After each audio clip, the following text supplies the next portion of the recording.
Video recording. 3, 2, 1, go. Hello. This is Ignacy from Portal Games. And this is the Podfather of Gaming, Stephen Bonacore. You are listening to Board Games Insider, episode 244, and we're recording it on August 17th, 2022. Board Games Insider is a proud member of the Dice Tower Network. And after seeing me so much in the past month at Dice Tower East and Gen Con, Tom Vassell told me this week that he misses me. Hashtag he did not. Even if he did, he wouldn't admit it. But no, but you still see each other on Thursday when you record breakfast, correct? We do. Usually we do. This week, I can't make it due to a personal thing going on. That's why he misses you. Yeah. Case closed. That's obviously the reason. So Ignacy, let's get right into it. What's going on at Portal Games, my friend? We just recorded the previous episode 3 days ago. And that's right. We're only recording 3 days after the other one, but they will drop a week apart. That's kind of funny. If people actually listen to the dates we put up, who knows, right? They may not figure it out, but yeah. So it's going to be the same kind of news, I guess. Yeah, I just want to say that I remember precisely what I said because it was 3 days ago. So I promise you guys that starting this week I will be talking more about our upcoming games because we have a whole new range of games coming for Essen. So on the business side, as always, please visit portalgamesus.com. To pre-order Brazil, to pre-order our Essen releases, to see what's happening at Portal Games. But in a more Board Games Tell Stories fragment, let me just tell you about one of the games that we are releasing. And the first game I will discuss, the first game for this week will be the Basilica. This is a very interesting story. And there is on Board Game Geek, on the forums of Board Game Geek for the game Basilica, believe it or not, there is an article written by Ignacy in 2009, many years ago, and Ignacy is saying in this article that he's not going to publish Basilica even though he likes the game. And the story is that back then I was developer of this game, Basilica, but Portal Games back then was doing war games, Stronghold, Hiroshima Hex. We were all about, these board games that tell stories and the conflict. So even though I developed the game, even though I respected and loved the game, I just helped to create this game, and the game was released by Rebel Studio many years ago. And now time passed, Portal Games grew, our catalog is now much wider. We are doing Gutenberg and Brazil and still Hiroshima Hex, and now Basilica perfectly matches our catalog. So I reached the designer of the game, asked them if they still have a rights. He said yes, he still have a rights for the game. So here we are. 10 years later, Ignacy is actually publishing this game, Basilica. And what this game is about is a two-player game with you building areas on the tiles, and you are putting your workers to secure these areas. So this is area control game, just like Carcassonne. But because it's a gamer's game, because I was developing the game, it is much more in a conflict, much more fighting for these areas, like really cutthroat. You have additional orders that you can make for your meeples to move or to remove other player meeple, etc., etc. So if you play two-player game, yes. So I'm sorry, I didn't want to interrupt you right there, but so is Basilica meaning you're building a church? Yes, Basilica, big church. Yes, in terms of the team, we are architects and we have our workers, and our groups of our workers are messing with each other because they are working for my team, and you have your workers and they are building one big church, and we are fighting who will make this part of the church more beautiful. And so if you are playing two-player games, if you are playing games that are mean, like fighting over the board, fighting over the areas, if you like area control games, and if you back then 15 years ago liked Carcassonne, but you moved on and you need something more complex, Basilica may be something for you. It is our release for Essen this year. I'm very happy to say that the stock, the print run for America is already in our port in America. This is not our port, but it's a port with to reach to our warehouse. We are not there yet with our ports. You're gonna create the Portal Games port in at some time.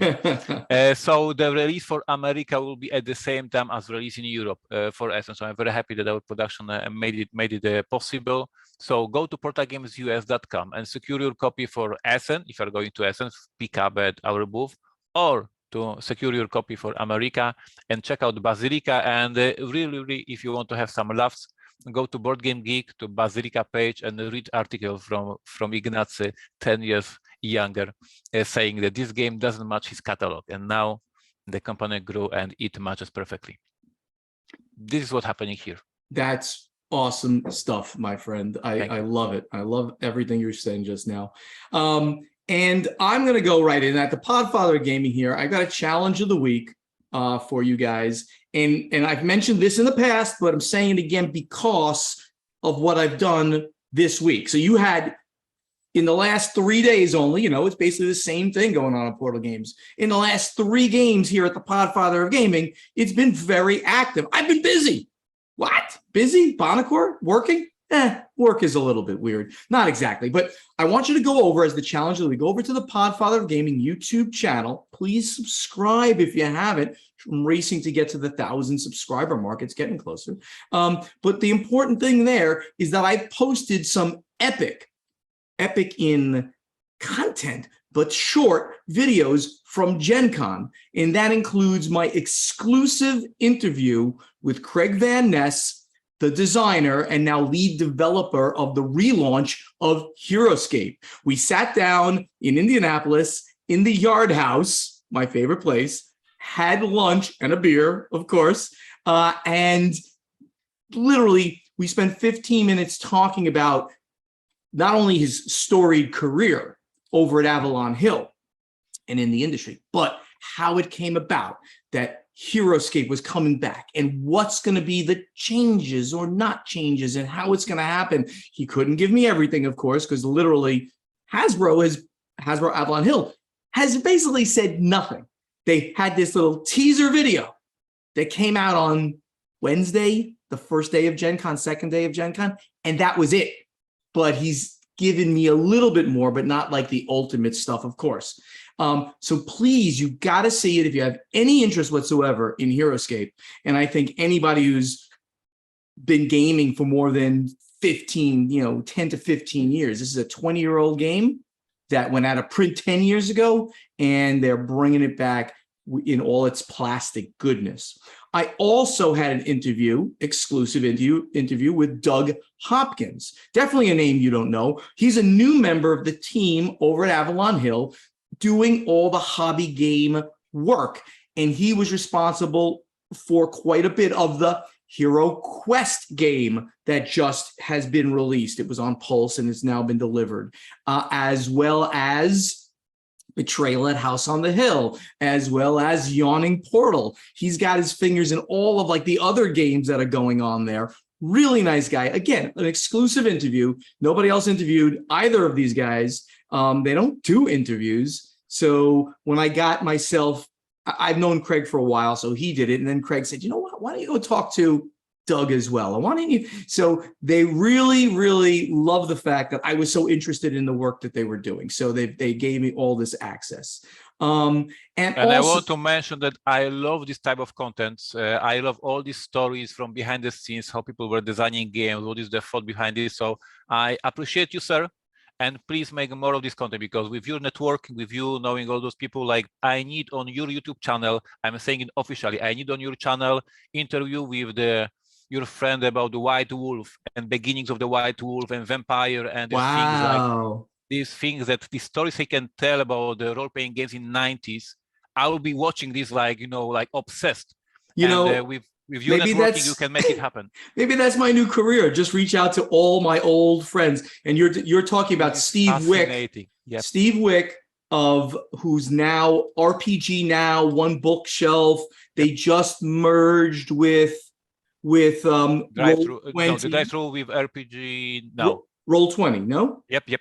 Right? We were just reported on that. Yep. And Steve was the original owner, president of White Wolf Publishing, who did Vampire the Masquerade, Werewolf the Apocalypse, Mage the something or other, all of the World of Darkness games, and amazing success. And then, of course, they republished the Richard Garfield second collectible card game, Jihad, or Vampire the Eternal Struggle, which I was very big at bringing back as well from the fan basis back in the late 90s. We need this online. You need to make it happen. It's a lot of work, though. Okay, I will start doing some of this, because you're right. I'm not bad at doing these interviews. I'm kind of good. I have in Poland podcast the history of gaming, and I'm discussing a history of gaming in Poland, in Polish scene from the 90s. And people are loving it because, you know, they joined hobby 10 years ago, 15 years ago, or maybe 2 years ago. And for them, it's like ancient times, it's like a history lesson, but about beloved hobby, not about the Egypt or Greece or whatever, but the ancient times in gaming for them. Ancient times 90s, of hobby gaming. 90s for them is the ancient time. And this podcast has a lot of downloads, and people are really appreciating all these stories, how it looked back then. So very cool. Well, great. I think you've given me something to chew on there. Sounds great. So that whole thing was a big thing to go over to the Podfather of Gaming YouTube channel. Please subscribe. Check that new content out. And also, I uploaded a video about the World Series of Board Gaming that you now have 2 weeks only to sign up for. It's in Las Vegas, and it's wsbgvegas.com. And literally, if you want to hang out with me, have a glass of wine, a glass of beer, play games with the largest gaming library in North America, you really want to be at this convention, because it's not going to be a Gen Con or an Origins or an SN Crazy. It's going to be like 1,500, 1,600 people. We're easily going to be able to hang out, play games, and have a drink and just chill out. And if you get involved in a deeper way, you could win serious money, or just come and do the open gaming portion. That'll be so much fun as well. So watch this video, which explains kind of how you could do it. Like, you buy the big ticket that has the room involved. You know, right? You get a room with the ticket, and you get one entry, and you can play in all the events there, like the big money events, and then just like shove like another friend or 3 other friends, let them split the cost, you know, and everybody hangs out. It's going to be amazing time, but you got to act soon, because they're going to close the ticketing on September 1st. That's 2 weeks from the time we record this. And by the time you hear it, it's only going to have 1 week. All right. Podfather the Cruise. We are advertising on BGG, which is very cool to see that again. Haven't done that since Stronghold Games, right? But now you're seeing banner ads for the cruise, and it specifically says a charity cruising event. January 7th through 15th, 2023. Got to act pretty quickly on this too, because we've got to close out the registrations in October. So talk to your other half. Consider bringing the kids or not. That's up to you. I would just go as the adults. Have a great time. Come. It's only going to be 30 cabins, 20, 30 cabins. So we're absolutely going to spend time together, cruising, gaming, eating, drinking, having fun from Fort Lauderdale. That's where we start, cruising all the way down to South America and hitting Labadee, Curacao, and Aruba. It's going to be an amazing time. Check that out. You can see it on the YouTube channel as well. Or of course, come over to the Facebook page, join the Podfather of Gaming group, and I've got the event posted with the link, with all the information. You can ask questions, talk to other people who are going already. Come on, let's do this thing. It's going to be great, and you're doing something great for charity as well. And Ignacy, so, you know, with no trips really in the, you know, right now, this is my chill out time. However, last night I watched the rollout of the new space launch system, which is going to be the rocket on the mission called Artemis 1, which is going back to the moon. It just rolled out last night to the launch pad at the grand speed of about a half a mile per hour. I did not watch its 12-hour journey all the way from the vehicle assembly building all the way there. But I watched a little bit of it, you know, I was excited. And I will be going down, or up in my case, to the Kennedy Space Center on August 29th when it actually launches. That's my next trip. Everything points to the fact that they will be able to launch. There seems to be nothing stopping it right now. This is the unmanned version, Artemis 1, testing out all the features. That's happening August 29th. I will be vlogging it and recording stuff, and it's going to be another one of those epic things for any space nerds out there.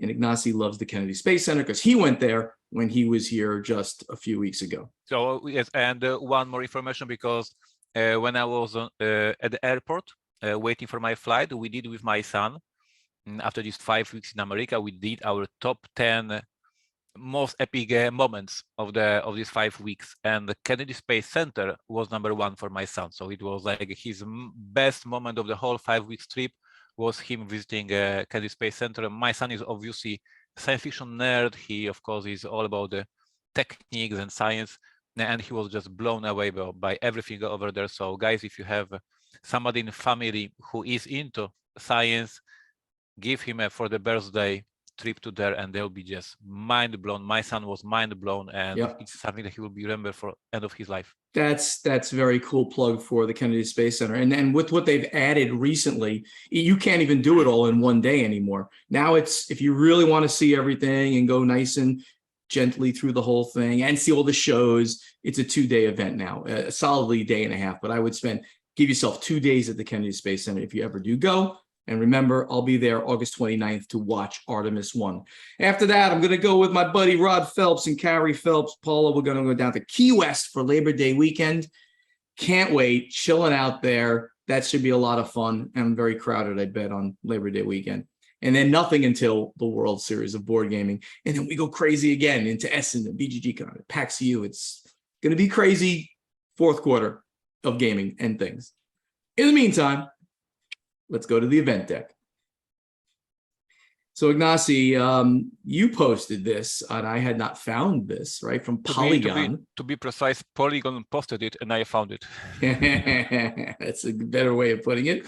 And it's an article here that fans have taken back Android Netrunner, the popular card game discontinued in 2018. So why don't you summarize the story that's going on here with this? This is a fascinating story, and I have mixed emotions about that. So I'm very curious to see your opinion about what's happening. So what's happening, as our listeners remember, Fantasy Flight Games a few years ago shut down the Netrunner line, making all the fans crying, but it was part of this transition from Asmodee. They were cutting some of the lines, and Netrunner was one of the games. Netrunner is one of the famous, the most famous card games from the golden age of CCGs. I don't know if you played it, but I'm sure you at least heard about Netrunner.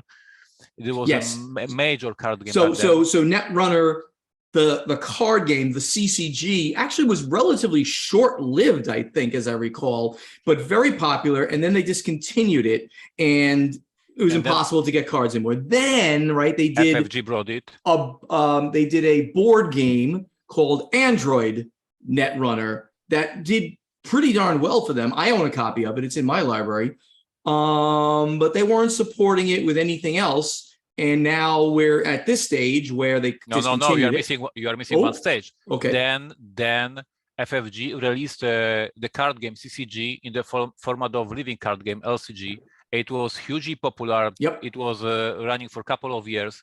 I was playing it. People in my office were playing it. And then FFG, as I said, with the transition with Asmodee, they shut down the line. Everybody was crying, etc., etc. And here we are, a few years later, with this big news that you can play Netrunner because it is released again. But now it is released by the group of fans who created everything from the scratch and put it as a free PDF. So you can download the cards, you can download the rulebook, and you can play. You can also buy print-on-demand cards if you want to have them printed professionally.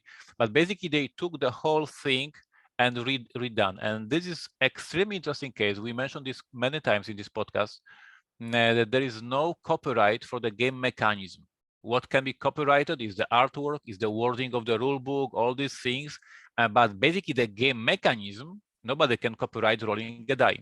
So what these fans did, and now I'll be quoting the article here, this card set feature entirely new artwork. The rules found on their website have been rewritten from the originals, and the project avoids utilizing trademarked or copyrighted material. So they are apparently super safe in terms of all the legal stuff, and they re-release the game. And why I have mixed emotions, because on one hand I am like so supporting this fun project. It's amazing that fans put so much effort, so much work to relaunch the game that they love. On the other hand, there's a designer of this game who is not getting his royalties right now, I guess, because it's just a relaunch as a free card game. So I don't know how it works on this part. So mixed emotions, but overall for you guys, for our listeners, you can play Netrunner now for free, and this game is freaking amazing. So check it out. Well, that is an amazing story that they ended up picking up the game. It has slight allegory, a slight similarity to what happened with Jihad, Vampire: The Eternal Struggle, back in when I kind of with the fans resurrected the game. Now, we did not reprint it ourselves. We brought it back and we were buying the cards from everybody who had cards because they had massively overprinted Jihad. So we were buying them and selling them to each other just to keep the game going. And then Steve Week of White Wolf Publishing brought it. Right. Since he already owned half the IP, he owned the World of Darkness, vampire stuff, and Wizards of the Coast owned the game system and all of the symbology and this and that. They owned all that. They reversed it. They reversed the licensing and they picked it up and we got the game going again, which was very cool and still lives on to this day. But the fact that this is completely fan run is amazing. I'm not going to address the thing about the designer because I have no idea about that. But I love the fact that a game can be picked up again by fans and have another life, a fourth life, it sounds like in this case, right? You had 3 incarnations and now you have a fourth incarnation of something that's obviously a great game. I'm looking at it. It looks fantastic too. So I don't know where they even I tell you, like my employees who played Netrunner back then, they printed this. Like I have in my office in a lunch break room these decks. So the game is once again back, and kudos to the whole team who brought it. As I said, I only question if designer has anything from that, but kudos to fan actions. Very, very interesting. Thank you for bringing that one to our attention. Now the next one is amazing because for some reason I cannot bring up the URL on this one. It keeps crashing. Maybe ICV2 is having a problem. That's a problem. So I'm gonna move on to my next article because I can't. Ignacy, can you bring up that? No, it's not coming. What's going on here? It's not coming. Yeah, so ICV2 is having a problem. But you know what? I think I can actually take a look at it. And I can mention that Renegade Games has just hired into their RPG division 2 people. The little box when you hover over is showing me who they are and what they're doing. So they've hired Sarah Robinson as their new director of their RPG division. And she comes with big cred from, I'm trying to remember, I believe it's Paizo. So she did a lot of work over there. So now she's coming to Renegade Games, and Kevin Schulter, who's going to be an associate in their role-playing games division. Now, Renegade Games has expanded dramatically, as you and I have discussed, excuse me, and have gone way beyond just board games, basic board games now, right? They have really hit and tried to go into multiple portions of the hobby game industry. So I'm excited that not only are they putting the games out, but now they're expanding their people that are within it. So they're making a serious attempt at doing RPGs. Very excited about that. I mean, I think that anytime we continue as an industry to get into more and more of the hobby games in general, I think that's a great place to be. I absolutely agree, and Renegade Games is clearly doing things right. We mentioned many times in this podcast Sarah Erickson, who works there, Love and her. she's absolutely a stunning person, one of the icons of the industry. So Renegade Games just growing, and congratulations to the new people. Yes, indeed, indeed. And now hiring Arcane Wonders, one of my favorite companies right now in the industry, because they've done so many things that I now play regularly. They're Are just you going doing. to mention Rome again? I will mention Foundations of Rome again. I will mention Picture Perfect, where Stephen Bonner Cardboard appeared in their display. I don't even know if I mentioned that. So I took a selfie with you at the Gen Con. Did I even mention that? That in their booth at Gen Con, they created a standee of me, full size. It was actually taller than me. That's not cool. It was, a little higher off the ground. So it was a little taller than me. And they created a standee of me with my knowledge, because I took the picture of it. It was like me. It was me holding one of my cool coasters like this. And they put it in there. And people were taking pictures with it. So that's Picture Perfect, a great game. And Furnace. So they've been doing everything. And now they're hiring for 2 new positions, big positions in the company. One is a project manager position, and one is the creative art director manager in the company. To apply for these positions, they're both, by the way, on Indeed.com. The link is too long to give you, so you can probably search for Arcane Wonders on Indeed.com. That'll get you there. And then it gives you the email address to write to, and I'll give it out here. Don't spam poor Robert. It's robertg@arcanewonders.com. If you can't find that link and you think that you could be a project manager or the art creative manager over at Renegade, you can write to Robert, who, by the way, is an amazing guy. I would work for him in a heartbeat if I was still working. So go check those out. I want to just mention one more thing, because we have an audience listening us worldwide. These positions are only for America. So if you are from other countries, sorry, that was precisely said. You don't need to work at their offices, at their headquarters, but you have to live in America. Yeah, they are remote positions, but you have to be in America, and there's reasons, HR reasons, human resources and payroll reasons. It's harder to pay somebody because it's a full-time position. It comes with benefits, it comes with health and medical, and it comes with a 401k program. Americans know what that is. That's a retirement thing. Don't worry about it, Europeans.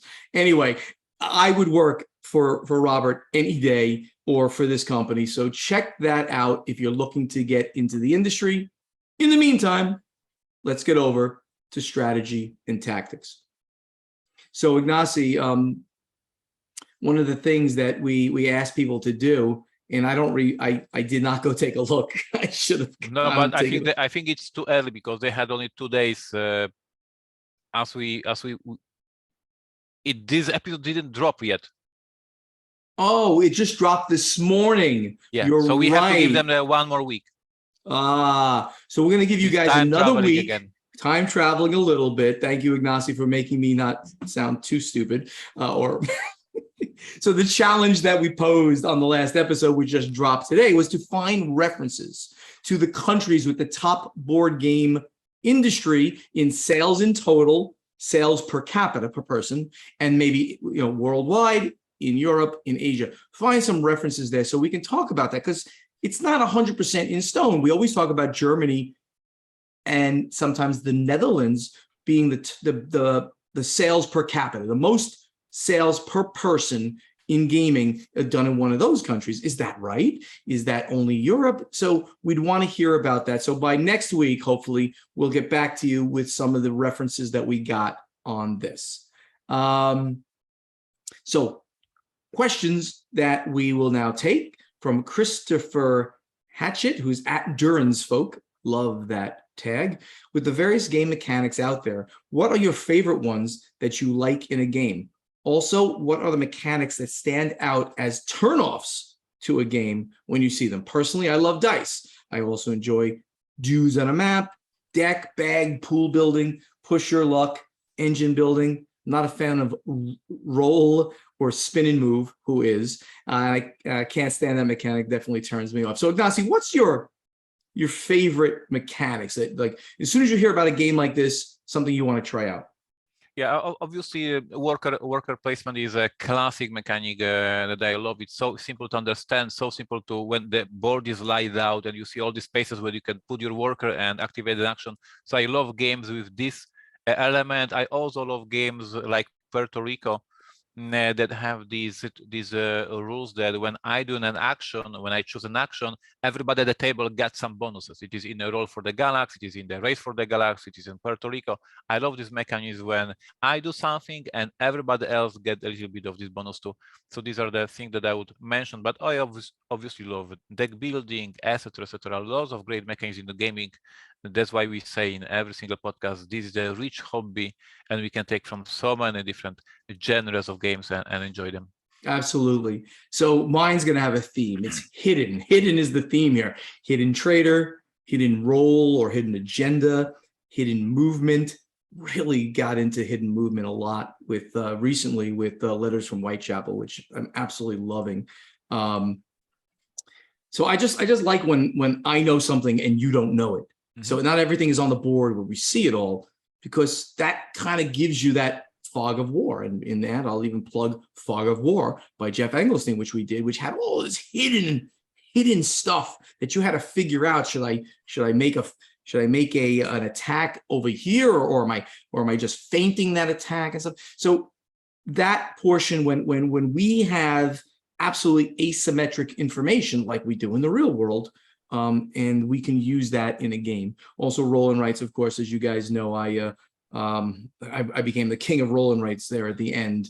During my stronghold days, love the roll and write mechanic. Evan Miller, who's at Netminder69. Here's my question. When deciding to publish a game that was pitched, have you ever published a game that didn't fit with your personal tastes? And if so, how difficult was it to put your ideas aside to make the decision to publish it? So for me, I'm not a heavy Euro person. I don't want to burn my brain, when I'm trying to play a game, because a Euro game, you're really optimizing every move and every piece of it to figure out a puzzle better than you figure out a puzzle. But I did plenty of heavy Euros. So obviously, I know that there's a market there. I know that there are a lot of gamers who love that. I mean, it's almost become a bigger thing these days than it was in the past. So games like the Lacerda game, like Kanban, Great Western Trail. I mean, I love these games. They are heavy. They are hard. And they're not my go-to style. I will play them on occasion, but they're not a style that I would go to, but I know that they were going to sell, so we published them. Ignacy? The same is with me. Obviously, Portal Games USA, the publishes games that we design. Obviously, I love all these games because either I designed them, either I developed them. But besides that, I have Portal Games Poland. We release almost 40 games a year, lots of games released. And from these 40 games a year, like half of them are not my type, exactly as Steven said. And they are great games. I appreciate them. I respect them. I have team here in Poland who recommends me this game we should publish. They are amazing. People love them. But half of them I don't play. I don't own them in my collection because we all have different tastes. We all have different things that the triggers are, and we like them. So yes, it is common thing. I mentioned this a couple of times already in the podcast that we have this voting system in the company, which games to publish, which games to not publish. And I vote, not always, often I vote no, and the game goes published anyway. So yeah, it happens. It is nothing wrong with that. I always say we have different tastes, and please respect that and acknowledge that. Very, very cool. Arno van der Kwast, who's at Full Moon, he says, hey guys, a new question for me. How do you think the gaming world will be changed or will change on a climatic level due to the ending of, air quotes on that one, the COVID pandemic, or at least more opening of the world again? To explain that a bit, during COVID, we traveled less to work or play games with friends and pollution went down. Same with tourism and gaming conventions. More people changed to playing online. With conventions starting again, with the positive gaming fun and meeting each other face to face, the negative pollution will increase too. Awareness for less pollution and waste has increased. Board games are a luxury, and of course, but will climate benefits increase in our hobby? Less plastic, more eco. So he's, I guess, generally asking, how will we continue to become more cognizant of the effect that we have on the environment as we transition back to a normal way of living and buying board games? This is a very deep question here. Ignacy, do you have any thoughts on this one? On environment and board games? Yeah. I don't want to offend anyone. You always do. Go ahead. But after my 5 weeks in America, the amount of waste every day in America is insane. Like I didn't realize. You go to this my legendary trip to Walmart when I lost my luggage and I had to buy some stuff. And when there was this cashier, the person who works at the cashier, yeah. Cashier, yes. Yeah, she puts every single item to the single plastic bag because it would be too difficult for me to have 2 items in a single plastic bag. Guys, you are crazy how much waste there is in every single day, in every single Walmart, in every single city. Our print runs of our games will produce less waste than a lot less waste than one day in one Walmart. Yeah. I was blown away in a bad way. Like this is something to be improved on every single day alive of every single person. That is true. And for our own, we're off the board gaming topic here, but in my own life, when we go to the grocery store, Paula brings, those bags that game companies give you, those mesh, bags, cool this is stuff. The same in Poland. Yes, I have the same. Like I go with my bag to the store, and then I was in the Walmart, and I ended up with like 10 plastic bags. And I, what the hell? Like really?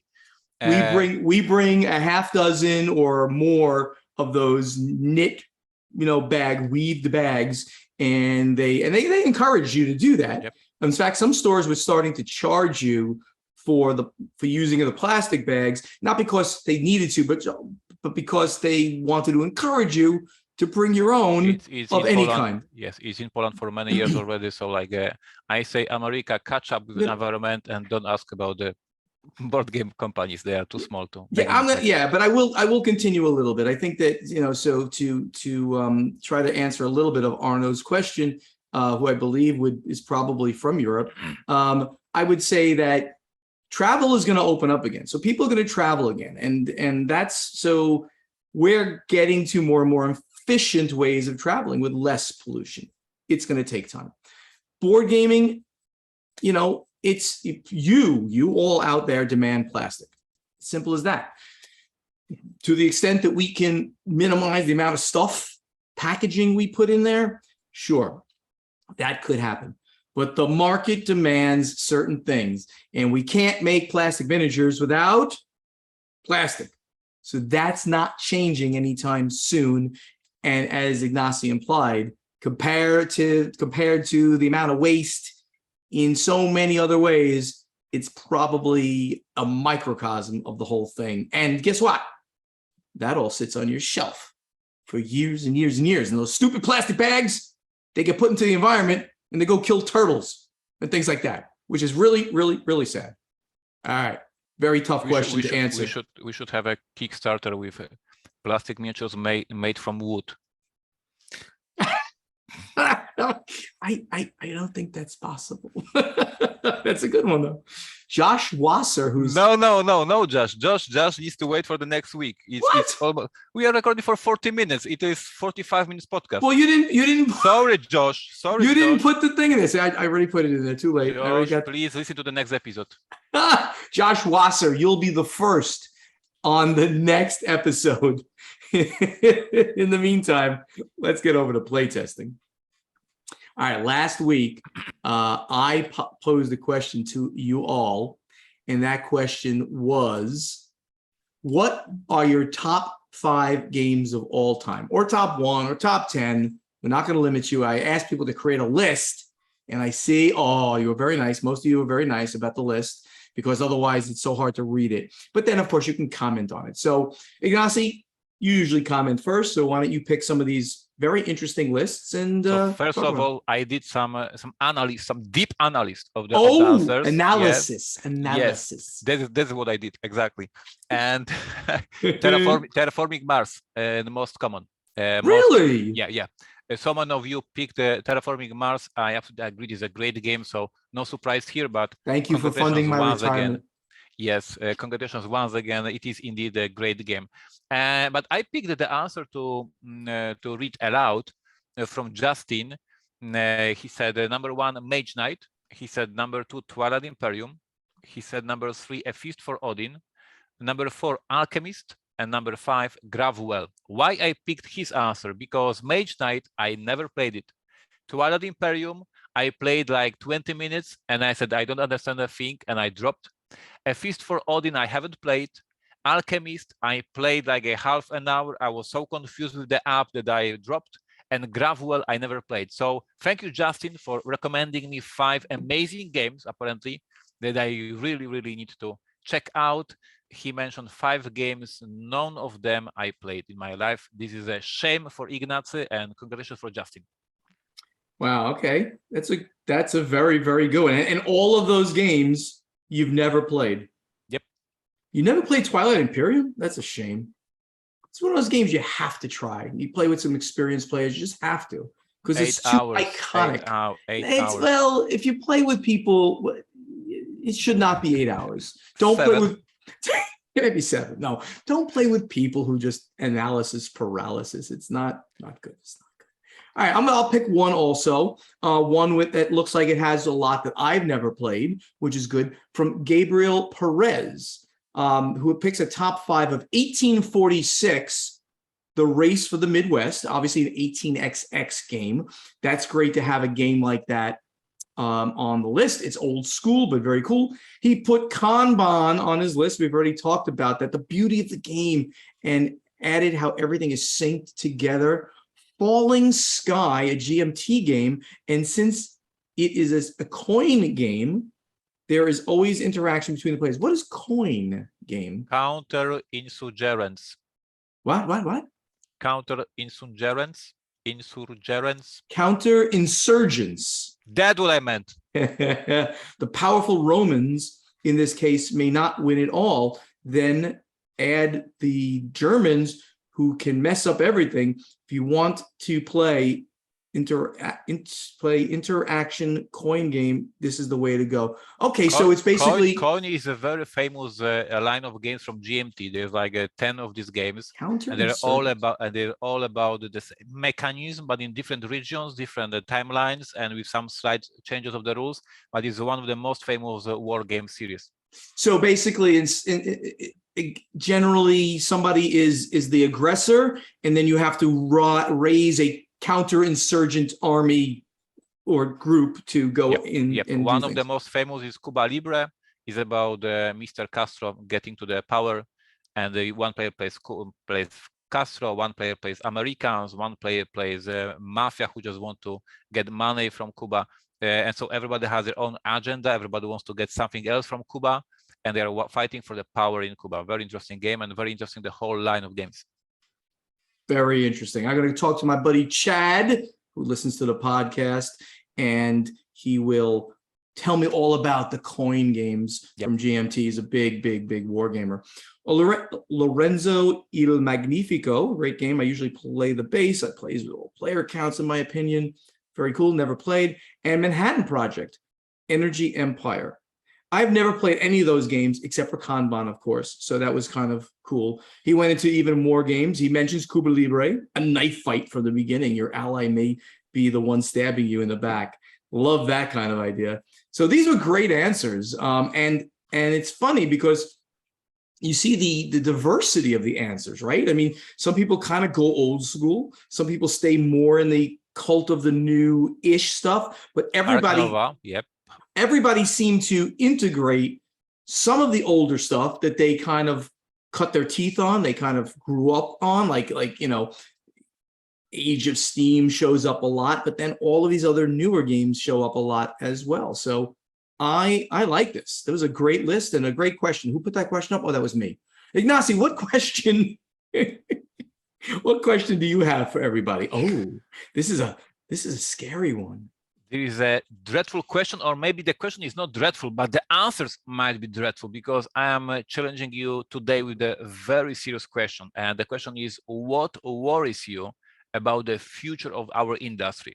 So as we discussed with Steven and our industry friends, we discussed what may happen with the Kickstarter, what may happen with the printing, what may happen with logistics. Like we always discuss the worst scenarios, and because we need to be prepared, we need to build all these plans for how to grow the company.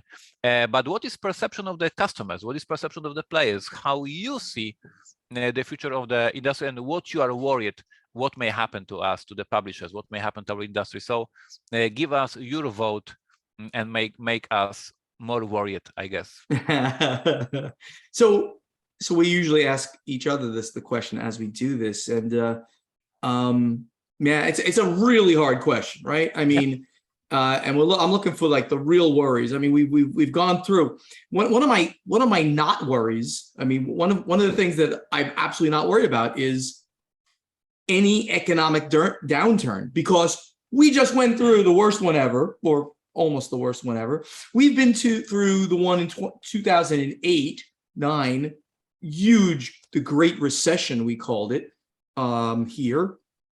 We are recession proof. So recessions, not the thing. You know, I guess my worry for the industry is almost my worry for the world, and that's some of the global political things going on right now, that if the worst case scenario happens, well, our industry is the least of the worries of what's going to happen. So I can't give you something. I mean, I would think a little bit maybe that we consolidate so much that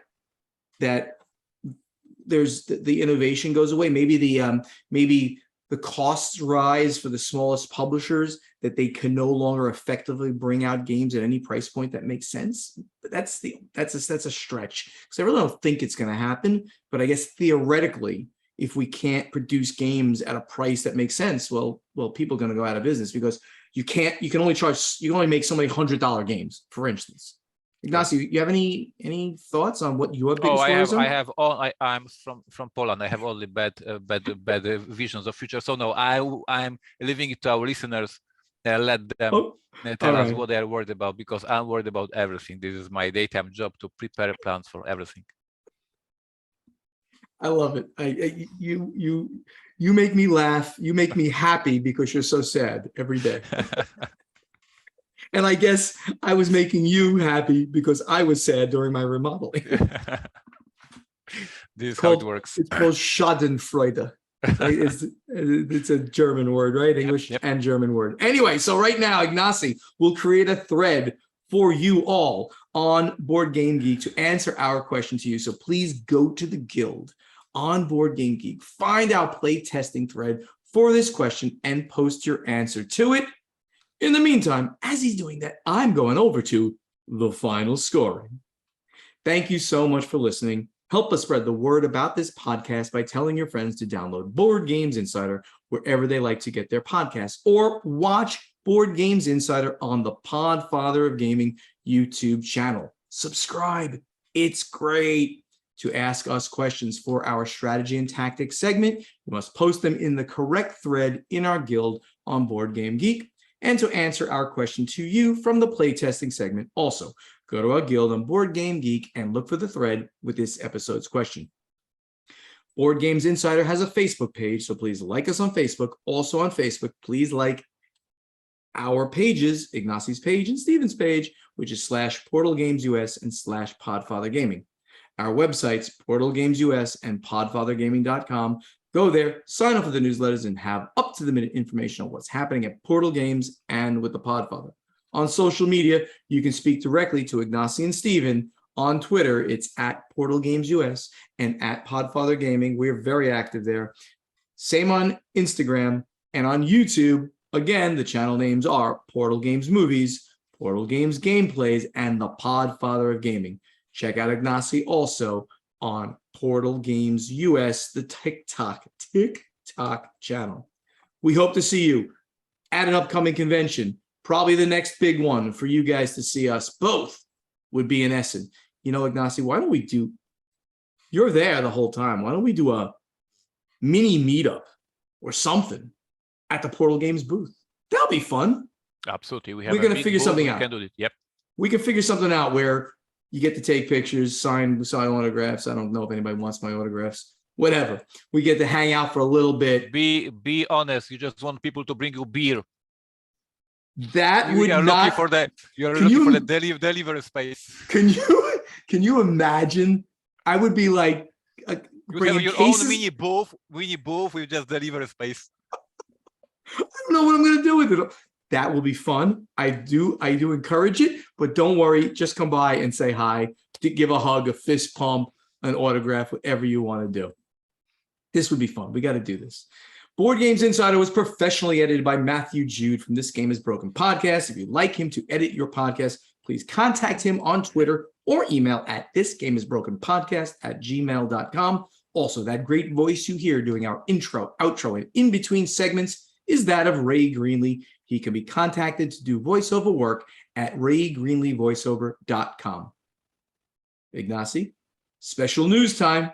I see you wrote something. Yes, guys, I need to remind you, Brazil was pre-released at Gen Con, sold out in a few hours, but now we are preparing for the actual release of the game. You can go to portalgamesus.com and pre-order your copy. We are going to ship it right after it reaches our warehouse, so a few weeks before the street date. So if you are interested in Brazil, amazing, beautiful game from Brazil, check out portalgamesus.com. It's available for pre-order right now.